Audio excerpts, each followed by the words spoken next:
estarmos glorificando, exaltando o nome dele, porque ele é bom. Tem alguns aqui que estão cansados, foram fazer provas, outros foram trabalhar, mas nos dá sua atenção nesse momento, um pouco da sua atenção. Não seria o pastor Claudemir que estaria pregando aqui. Eu nem tenho muita condição de estar pregando aqui hoje, tá? O pastor não está em pecado não se preocupe com isso, não é isso. A condição é física mesmo, é questão de saúde. Mas entendemos que é nossa missão. Nós estamos vendo aqui o relato de Deus no 6º dia, criando o homem. Nós falamos muito aqui de alguns homens de Deus, como Jacó, como Davi, porque ser homem de verdade, não valentão, não homem que briga, não homem que parte para a batalha, mas homem com propósito. Mas agora eu quero falar do homem, e do homem de forma genérica, não só do homem macho, mas do homem também fêmea. Nós vamos aqui usar o termo para os dois. Mas antes nós precisamos entender por que foi escrito o livro de Gênesis, o livro dos princípios. Sabe, o livro que dá base para toda a narrativa do Antigo Testamento e também do Novo Testamento. Esse livro aqui ele foi escrito por Moisés, tá? Ao longo de mais ou menos 40 anos ali o povo andou no deserto. Moisés foi escrevendo ali o livro de Gênesis. Tá? O povo precisava, antes de entrar na terra prometida, entender quem eles eram. Sabe, de onde eles vieram, qual era a sua missão, qual era o Deus que eles estavam servindo, o Deus ao qual os chamou. Até porque aquela terra onde eles entrariam ali e tomariam como terra que emana leite e mel, era uma terra de muitos deuses, era uma terra de muita idolatria, era uma terra de muitos sacrifícios ali naquele lugar. Então houve a necessidade de Deus preparar e mostrar quem ele era. Quem era o Deus verdadeiro, sabe? Deus ele precisava ampliar a visão daquele povo, precisava ampliar a teologia daquele povo.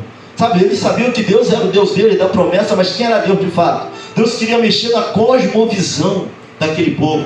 Pastor, o que é cosmovisão? É a forma como eu vejo o mundo, é a maneira como eu enxergo as coisas, é até mesmo como eu me enxergo dentro desse mundo, que eu sou, para onde eu vou e por que eu devo fazer isso, eu devo fazer aquilo. Deus queria mostrar para o povo a forma que eles deveriam viver no meio daquele povo. Deveriam tirar o povo dali, mas não se misturar, entender o Deus que eles serviam. Houve essa necessidade. No versículo 1 e no versículo 2, Moisés vai mostrar que a terra não é infinita, que a terra é finita, que a terra não é eterna. Ou seja, ela foi criada em um determinado período de tempo. Vai falar que o Espírito de Deus se movia ali sobre as águas. No princípio não havia nada, a terra era sem forma, era vazia. E o Espírito do Senhor se movia sobre as águas. Então vai falar da grandeza de Deus, do poder dele para criar. Deus através de nada, ele começa a criar todas as coisas. Sabe, Deus através do caos, através das trevas, ele começa a criar através da sua palavra. E disse Deus, haja luz, e haja luz. Deus criou todas as coisas, ele foi ordenando todas as coisas através da sua palavra, do seu poder. Ele foi criando matéria, ele foi preparando o terreno para a sua criação principal, que chegaria no 6º dia. Deus começa a mover as coisas. Deus começa a fazer do espiritual matéria. Não é o contrário. Do espiritual veio todas as coisas. No 4º dia, a Bíblia vai nos dizer aqui ainda no capítulo 1 de Gênesis, que no 4º dia ele vai criar os 2 grandes luzeiros. O maior para governar o dia, o menor para governar a noite. Ele vai criar as estrelas. Está lá no versículo 14 até o versículo 19. E esse governar não é mandar. Esse governar é apenas marcar o fim de um e o início de outro. Por que eu estou falando isso? Porque ele está descrevendo aqui o cosmos. Quando ele forma as estrelas, sabe, os dois luzeiros, o sol, a lua, as estrelas, ele não está criando apenas aquilo, sistema que nós conhecemos, mas através da sua palavra. E alguns vão dizer que existem vários outros sistemas. Nós conhecemos o sistema solar, mas existem outros sistemas. Ele vai criar todo o cosmos nesse momento. Vai criar os 2 luzeiros. O maior governa o dia, o menor governa a noite. Governar de dar princípio, onde começa um, onde termina o outro. Ele vai botar as estrelas, tudo isso para que houvesse manhã, para que houvesse tarde, para que nós pudéssemos olhar para o céu e ver um céu iluminado, um céu estrelado, olhar para a lua e ver a lua dos apaixonados, olhar para o dia e ver aquele sol brilhando, olhar para alguém que está ao seu lado e falar assim: tudo isso para você. Ele vai criando, sabe, ele vai gerando, ele vai através da sua palavra ministrando ali, e tudo vai acontecendo segundo ele para a sua coroa, para a coroa da sua criação. Sabe, ele vai criando tudo, vai preparando o terreno, ele vai preparando o caminho. E se eu desse um tema para essa mensagem, seria para a glória de Deus. Pinta comigo, para a glória de Deus. Então ele vai criando os luzeiros, ele vai criando o sol, ele vai criar a lua, ele vai criar as estrelas. Já deu ordem ao mar para que ele recue, o mar não pode avançar sem que ele mande que avance. Agora ele vai começar a colocar as criaturas vivas sobre a terra. Tá, e aqui é interessante que na narrativa de Moisés estava lá. Mas quem escreve o Pentateuco? Como? Como, irmão? Moisés ele vai aparecer no período de tempo dentro da história, mas ele está narrando algo de antes dele existir. Sabe, na narração de Moisés ele está colocando um Deus atemporal, um Deus que existe antes do tempo, um Deus que existe antes da palavra tempo existir. Ele já existia. Ele não é eterno daqui para frente, ele é eterno daqui para trás e daqui para frente. A terra não, ela existe em um determinado período de tempo, mas Deus não.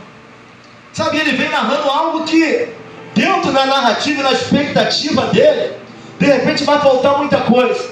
Sabe, a ciência vai falar outra coisa, mas dentro da expectativa daquele homem simples, dentro da visão que Deus vai dando, ele vai narrando a criação do mundo.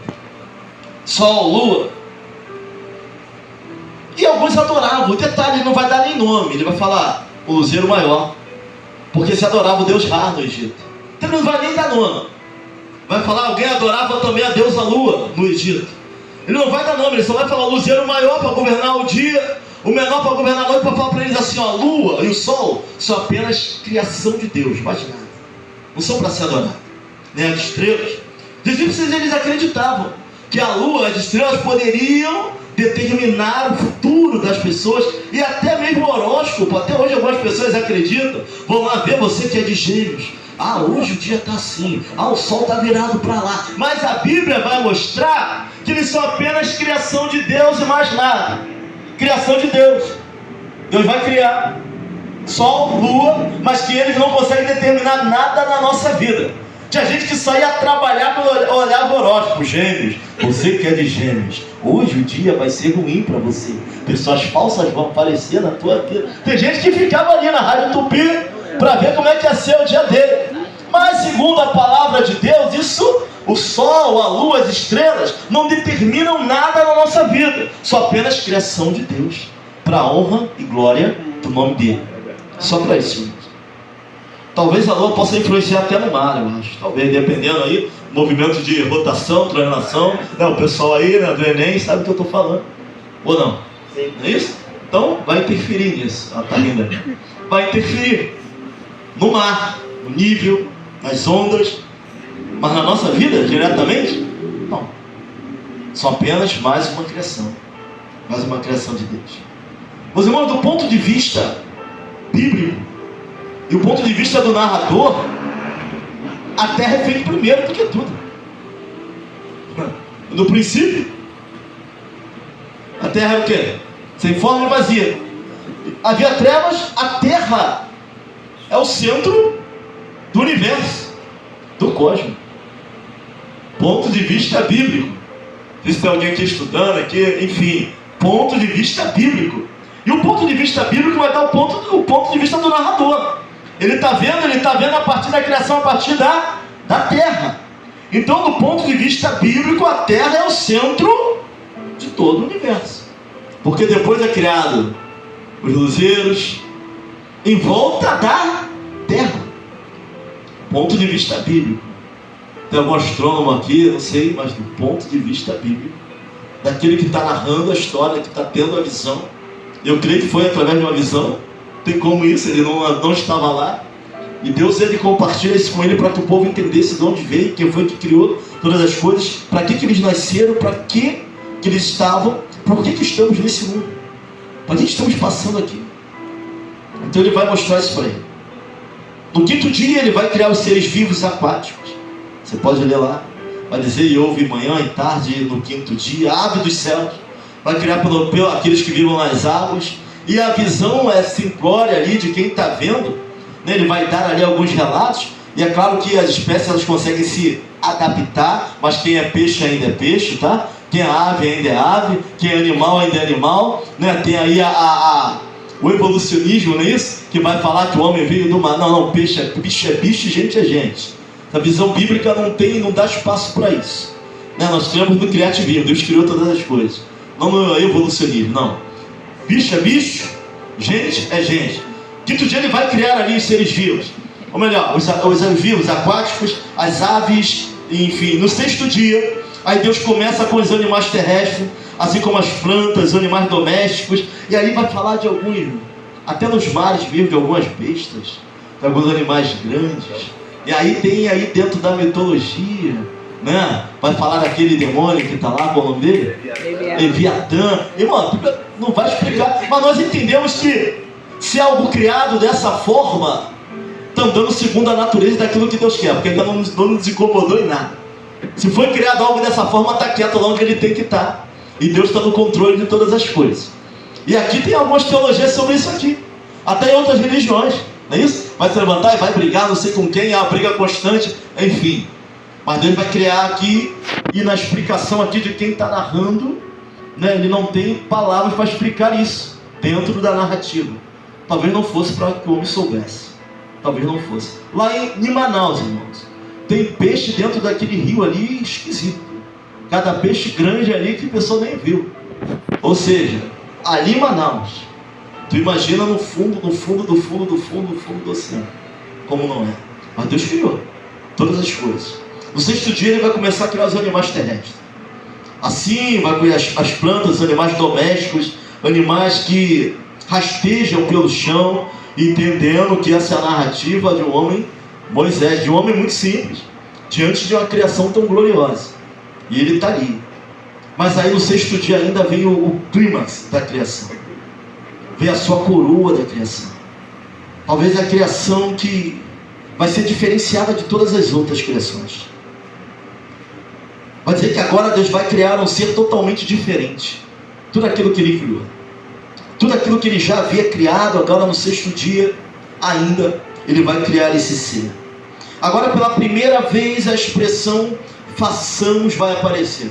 Em toda a criação, e disse Deus haja, e disse Deus haja, e disse Deus haja.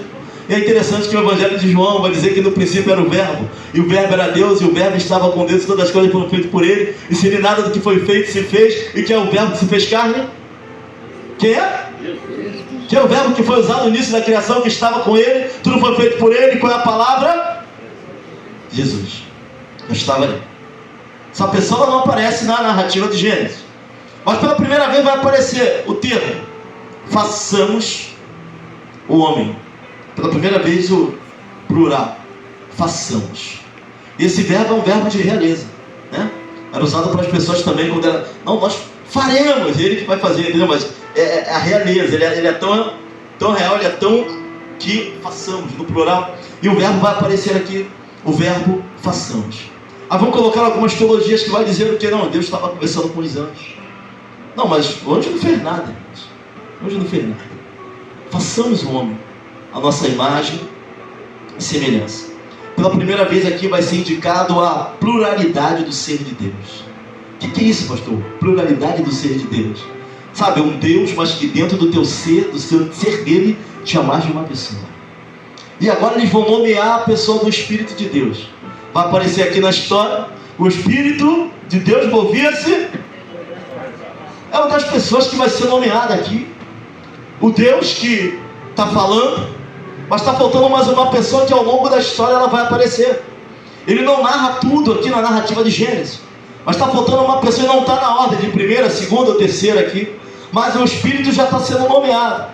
Nós vamos ver quando ele fala façamos, vai falar da pluralidade do ser de Deus. Ele é um ser único, mas um ser plural, e que vai dar a indicação disso. E aí nós vamos entrar na triunidade, e vamos falar da doutrina da trindade, mas vamos deixar isso para depois, porque aqui está falando de Deus, e está falando de outro ser que é nomeado, que está dentro da sua pluralidade, de um único Deus. Façamos o homem a nossa imagem e semelhança. Agora está falando, o Espírito estava ali arquitetando, o Espírito que traz vida, o Espírito que transforma, o Espírito está ali se movendo sobre as águas.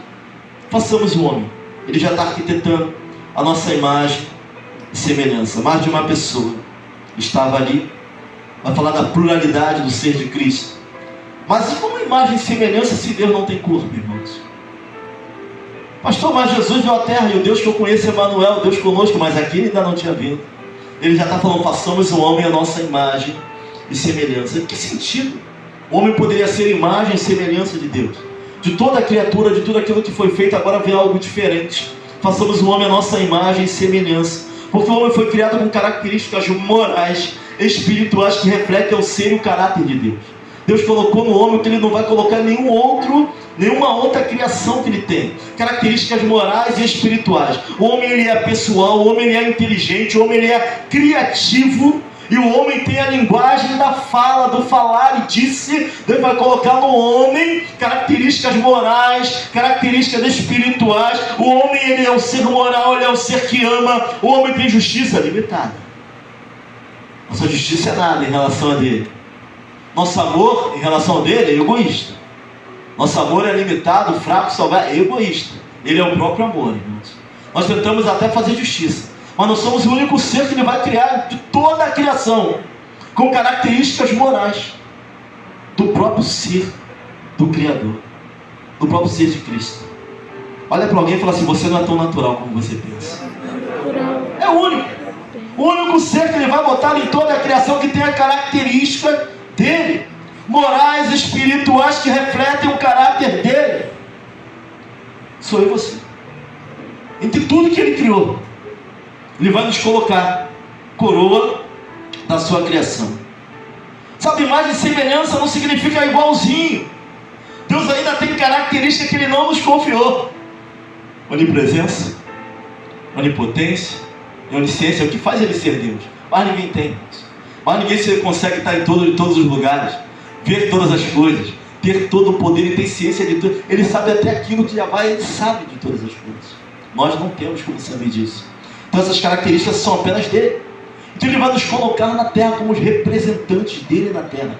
Ele vai dar uma ordem, governe sobre as aves dos céus, governe sobre as que caminham, governe sobre o mar, governe sobre o céu, governe. Nós somos representantes de Deus na terra. Ele não cria apenas um ser diferenciado, mas dois. Sabe, ele vai criar não apenas um, mas dois. A palavra homem no hebraico, genérico, Adam, genérico, designa a raça. Vai criar o homem, vai criar a raça humana. Zacar, macho. Acho que é Isha, fêmea, no hebraico. Isha, fêmea. Sabe, ele vai criar o homem, o Adão, o homem, a raça, mas de dois gêneros, macho e fêmea. Sabe o que vai apontar o gênero? É a biologia. Não é a sexualidade, não é a opção sexual. Só existe dois: gênero, macho e fêmea, homem e mulher. Pode inventar o que quiser por aí, mas não tem para onde correr. É dessa forma que Deus fez. Criou o homem para ser, quando eu falo homem, Adão, estou falando homem e mulher. Então ele vai criar os dois gêneros, o homem, raça, no genérico, mas homem e mulher, para serem seus representantes de Deus na terra. Mas não só para isso, mas alguém que ele pudesse ter comunhão, relacionamento com ele de maneira voluntária. Para isso ele colocou em nós esse aspecto moral, espiritual, a inteligência, para poder interagir, para poder raciocinar, para poder pensar. Sabe, mas ele vai colocar alguém não só como criatura, mas para que ele possa interagir conosco. Nós fomos criados para interagirmos com Deus. Sabe, façamos o homem a nossa imagem e semelhança. Não significa que ele estava sozinho, não. A pluralidade dele, sabe, nele já havia comunicação. Não precisava de nada, mas ele transborda a ponto de criar todas as coisas. E de criar o homem para se relacionar com ele e entre nós. Por isso que é ruim quando há isolamento entre nós. Não fomos criados para ficar isolados, irmãos. E a primeira coisa que acontece, sabe, quando nós estamos saindo do trilho, é nós nos isolamos. E é difícil, tem gente que se isola tanto, que é difícil até de alcançar. Nós fomos criados para interagirmos com Deus e com o próximo. Sabe, isso aqui também tem a ver com cruz. Não está aqui a cruz não, mas tem a ver com cruz. Sabe, com a verticalidade da cruz e a horizontalidade da cruz. É relacionamento com Cristo, mas é relacionamento entre nós também. Façamos o homem, ele queria alguém para que se relacionasse com ele de forma voluntária. Para isso nós fomos feitos, gente, para a glória de Deus. Você pode até não querer viver para isso, sabe, você pode até não se empenhar para isso, você pode até querer levar a sua vida de qualquer maneira, mas você foi criado, eu fui criado para ter relacionamento com Deus. Ele já vinha no Éden falar com Adão, ele já vinha no Éden falar com Eva, já se relacionava com a sua com a coroa da sua criação. Fomos criados para a honra e para a glória do nosso Deus. Aleluia. Mas também, irmãos, como pessoas queriam tomar posse, tomar conta, mordomos de Deus na terra. Sabe que é que quando nós chegamos mais perto de sermos homens de verdade? Agora eu estou falando homem no sentido de toda a palavra homem e mulher, macho, fêmea, homens de verdade. É quando nós atingimos a concepção e temos como motivação correta fazermos as coisas para a glória de Deus. Essa é a questão. Nem tudo que nós fazemos é para a glória de Deus.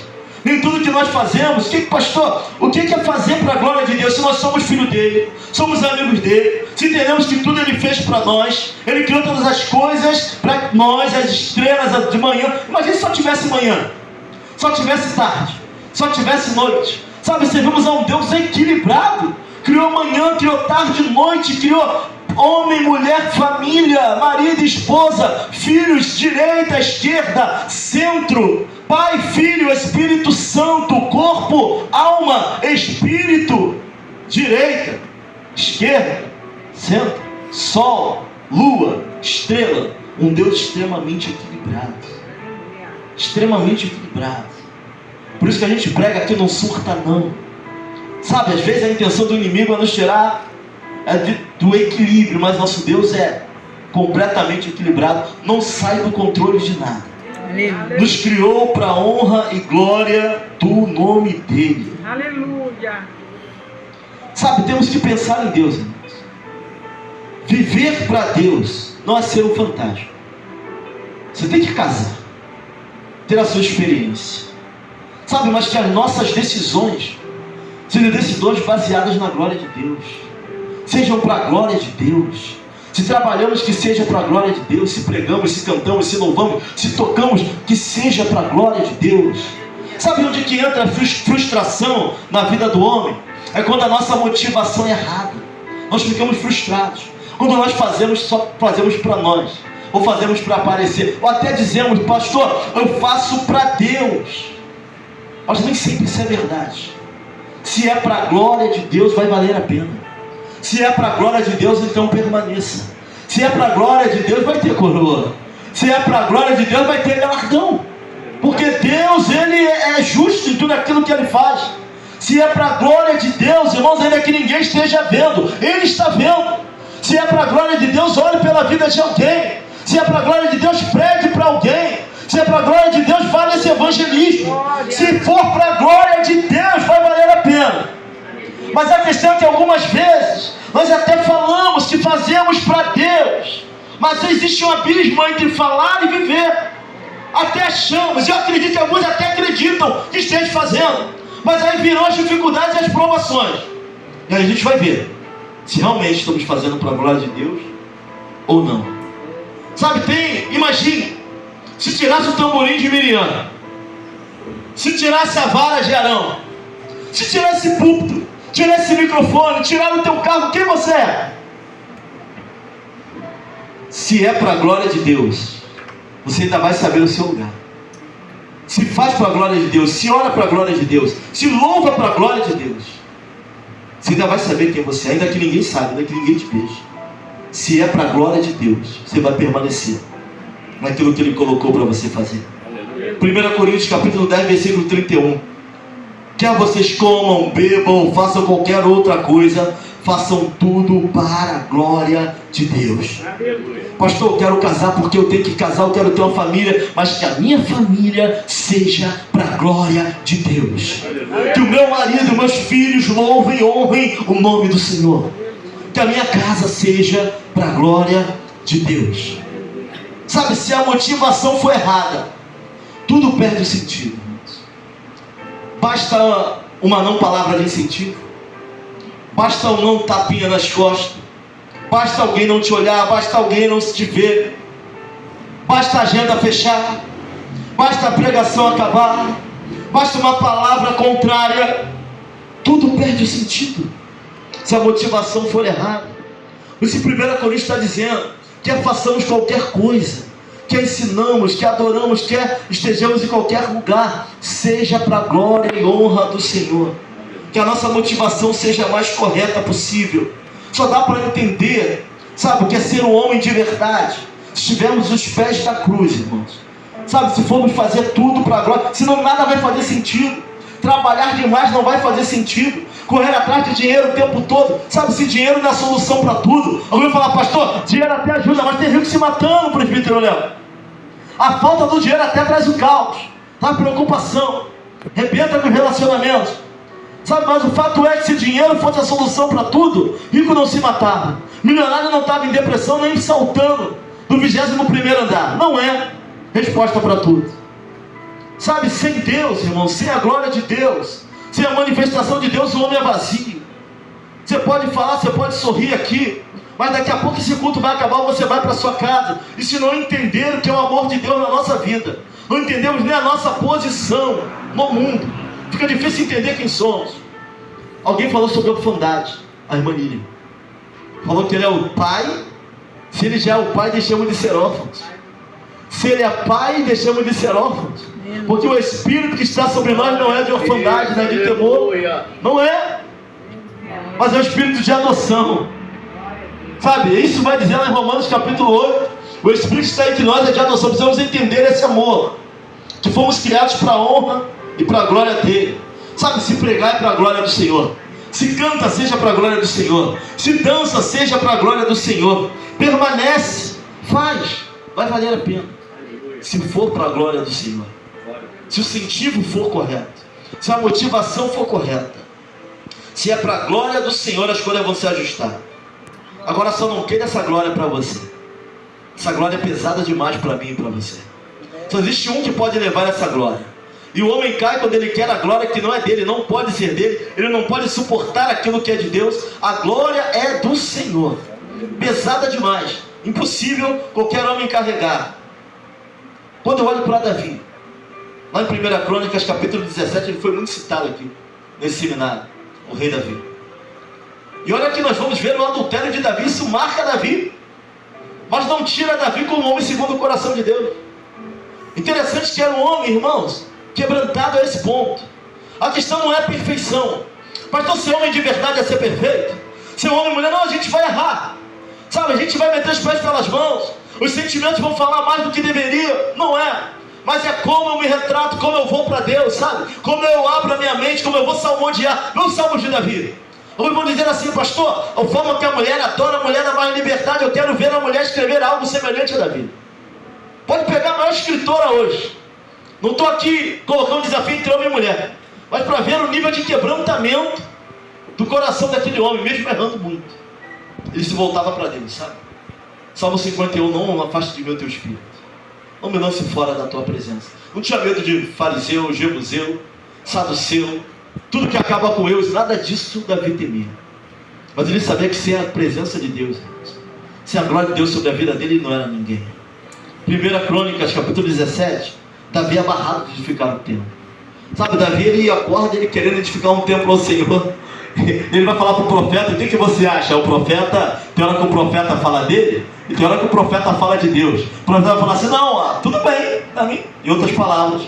E aí quando o profeta está andando, na mesma noite vem o Espírito sobre ele, fala para Davi que ele não vai construir nada. Aí ele vai falar para Davi: eu te tirei de trás das malhadas, vai colocar Davi no lugar dele, olha, eu sou Deus, tu não vai construir templo para mim.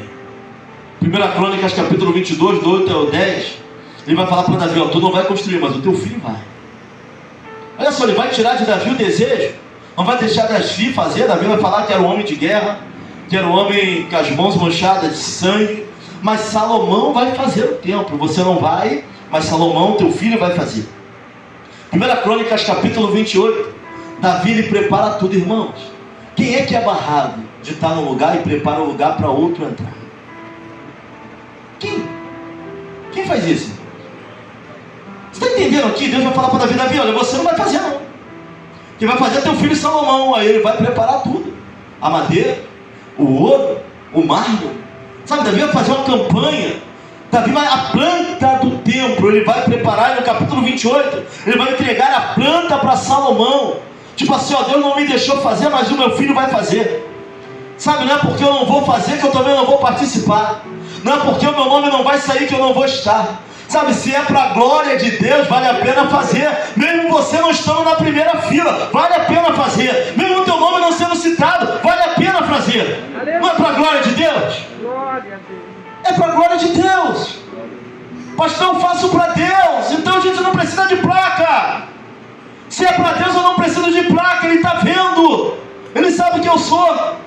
Sabe, Davi, ele vai fazer algo que é difícil alguém fazer. Ele poderia desanimar no meio do caminho, mas ele vai preparar tudo, ele vai fazer uma campanha, porque ama a casa do Senhor. Vai fazer uma campanha lá e vai deixar tudo pronto para o filho dele fazer. Já pensou em falar para mim: olha, tu não vai continuar essa obra não é para você fazer, não quero, mas o teu filho vai continuar. E você continua ali abrindo porta, continua arrumando a igreja, continua colocando banco, porque não é para minha glória, é para a glória dele. Dele. Sabe, a motivação errada faz frustração. Se louva é para Deus. Já pensou você preparar uma mensagem, chegar aqui à noite e falar: olha, Deus falou no meu coração, quem vai pregar sou eu, não é você. Você ficou sábado e domingo, sexta, sábado, preparando aquela mensagem. E aí vai falar o quê? Vai esperar o próximo. Não é para a glória de Deus? Se preparou, guarda. No momento certo ele vai te usar. Não é para a glória de Deus? Sabe, isso traz maturidade, crescimento. Quando a gente entende que o que fazemos não é para nós, é para Ele. Aleluia. Sabe, se não deixarem você fazer, e se foi Ele que mandou fazer, estão impedindo algo dele, não é teu. Então para que tu vai levar para o coração?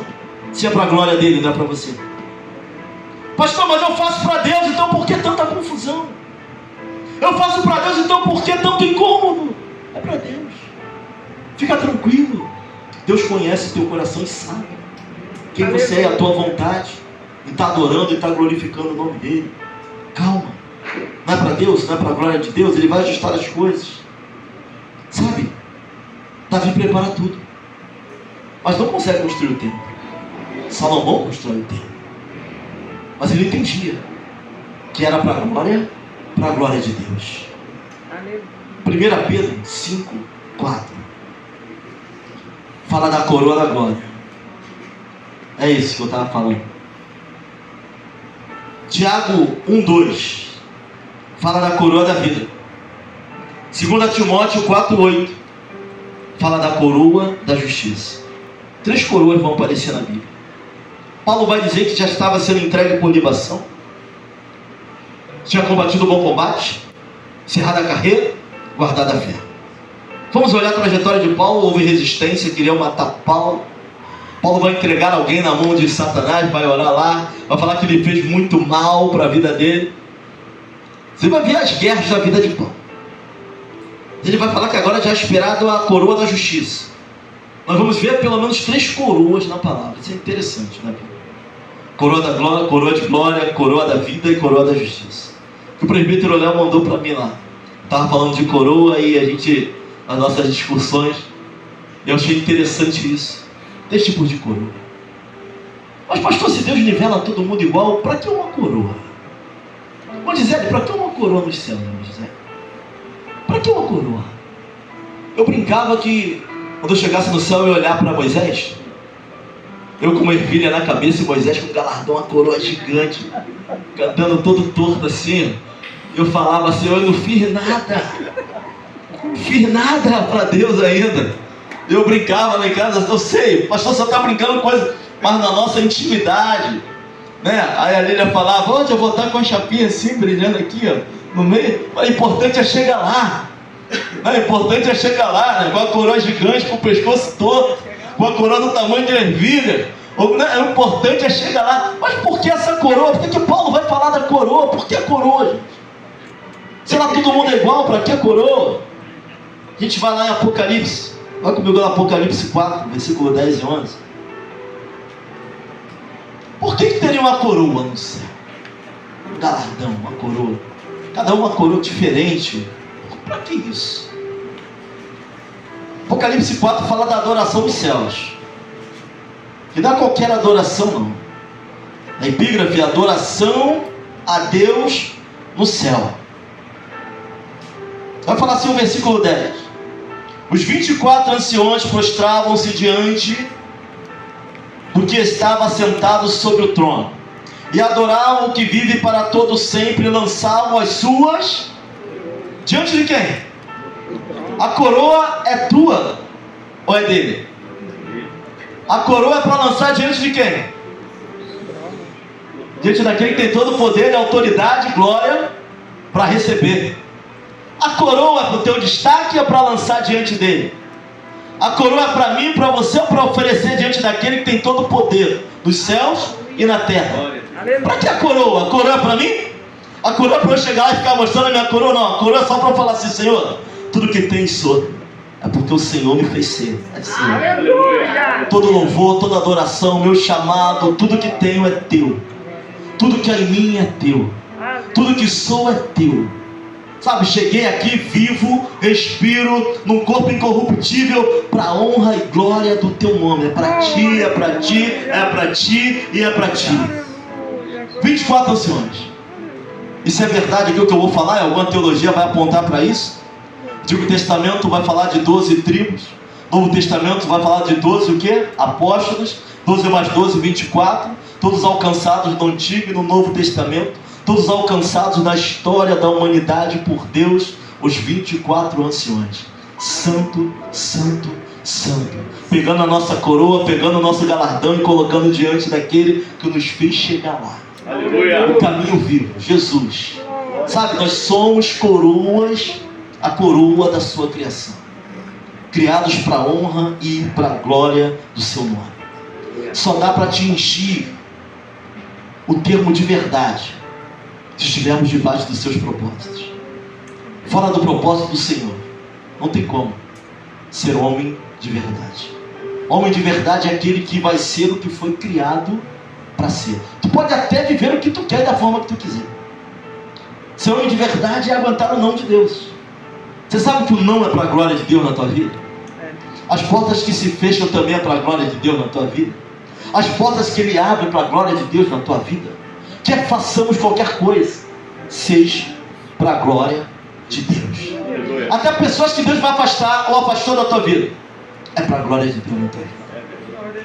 Vivemos para a glória de Deus. Fora disso, seremos mais imperfeitos do que somos. Se entendermos isso, seremos homens genéricos, homens de verdade, mais próximo da verdade que Deus tem para a nossa vida.